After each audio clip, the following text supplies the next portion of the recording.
Most Christians are familiar with the concept of servant leadership. They are aware that Jesus sacrificed himself even though he is God. They grasp that the leaders of churches should serve and shepherd the congregation. One of the traditions we have within Christianity to express servant leadership is that the leaders of a church serve communion. Luke 22 is one of the passages that created that tradition. However, a careful reading of this chapter also reveals that today, serving communion no longer communicates humility the way Jesus communicated humility when he served his disciples in the upper room. That causes us to ponder what modern church leaders could do to emulate the humility of Jesus. After Jesus rode into Jerusalem on a donkey, he spent several days teaching in the temple. The throngs adored him and got up early in the morning to hear him. Meanwhile, the priests and scribes wanted to kill Jesus. However, the leaders were afraid of the people, so there were limits on what they could do to Jesus. Let's pick up reading at Luke 22, verse 3. And Satan entered into Judas, who was called Iscariot, who belonged to the number of the 12. Luke tells us clearly that Satan entered into Judas. This is a good detail to know. On the one hand, it seems odd that Judas could spend all that time traveling with Jesus and then betray him.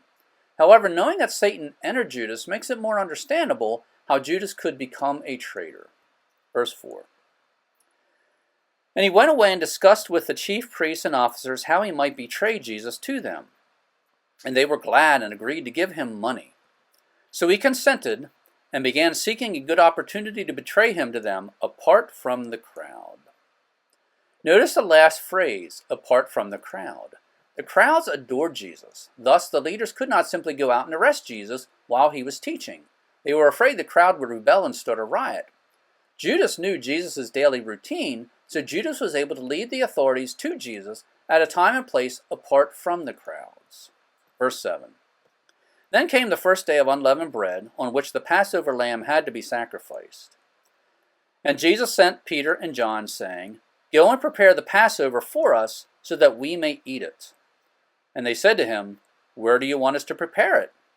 And he said to them, Behold, after you have entered the city, a man will meet you carrying a pitcher of water. Follow him into the house that he enters. And you shall say to the owner of the house, The teacher says to you, Where is the guest room in which I may eat the Passover with my disciples? And he will show you a large furnished upper room. Prepare it there. And they left and found everything just as he had told them, and they prepared the Passover. And when the hour had come, he reclined at the table, and the apostles with him. And he said to them, I have earnestly desired to eat this Passover with you before I suffer. For I say to you, I shall never again eat it until it is fulfilled in the kingdom of God. Eating the Passover is something the Jews do every year. It is a treasured tradition in their culture. Jesus had enjoyed this tradition his entire life. During the years of his ministry, he probably ate this meal with his disciples. At this point in his life, Jesus knew he was about to be crucified, after which he would rise again and go back to heaven. Thus, he knew this was his last opportunity to participate in this tradition as a man living on earth. Therefore, it was something he had been looking forward to and wanted to treasure. That is why we see in verse 15 that Jesus said he earnestly desired to eat this Passover. Verse 17. And when he had taken a cup and given thanks, he said, Take this and share it among yourselves. For I say to you, I will not drink of the fruit of the vine from now on until the kingdom of God comes. And when he had taken some bread and given thanks, he broke it and gave it to them, saying, This is my body which is given for you. Do this in remembrance of me. Many cultures have traditions where they eat certain foods on certain holidays. Americans eat hamburgers and hot dogs on Independence Day. We eat turkey and filling on Thanksgiving Day. At Passover, the Jews ate lamb and unleavened bread. Jesus declared that the bread represented his body, which was about to be sacrificed for all mankind.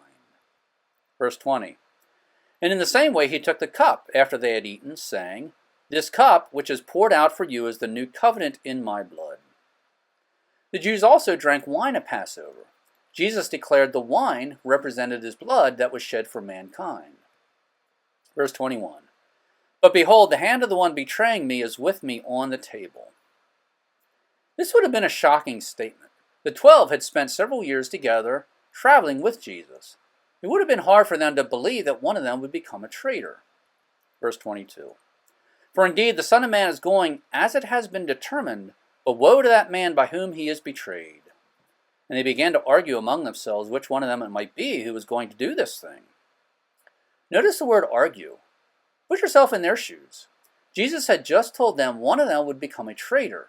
They started speculating who it might be. They probably whispered to each other, mentioning who they thought it might be, and giving reasons for their suspicions.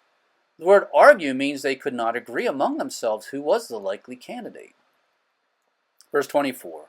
And there arose also a dispute among them as to which one of them was regarded to be greatest. Notice the word dispute. They also could not agree which of them was the greatest. I suspect the argument about who would betray Jesus naturally led into a discussion about who Jesus regarded as the greatest.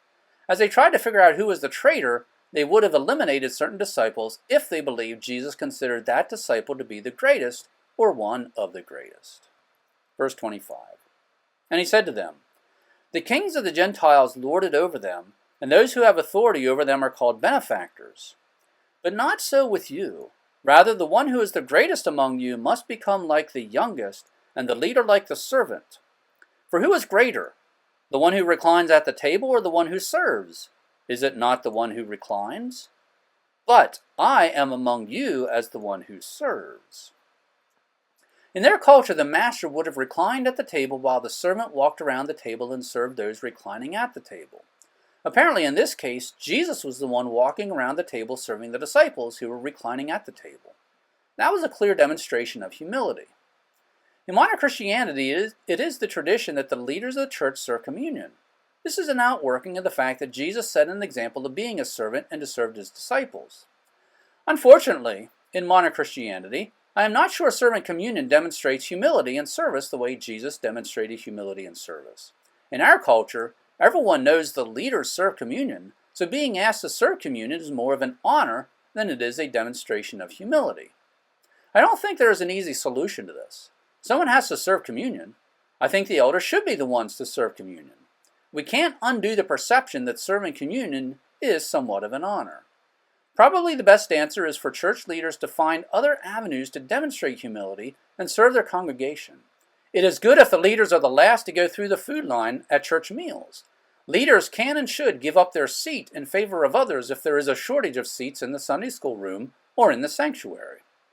At the Last Supper, Jesus served his disciples to demonstrate humility and servant leadership. Today, church leaders should serve communion, but they need to do more than simply serve communion if they want to emulate the humility that Jesus demonstrated. Thanks for visiting Bible Mountain. If you have already joined my email list, thank you, and please tell others about Bible Mountain. If you have not joined my email list yet, please do so now. In order to join, go to BibleMountain.com, click on subscribe, and that will take you to a page where you can sign up. Your email address will not be sold nor given away. Once again, thanks for visiting Bible Mountain.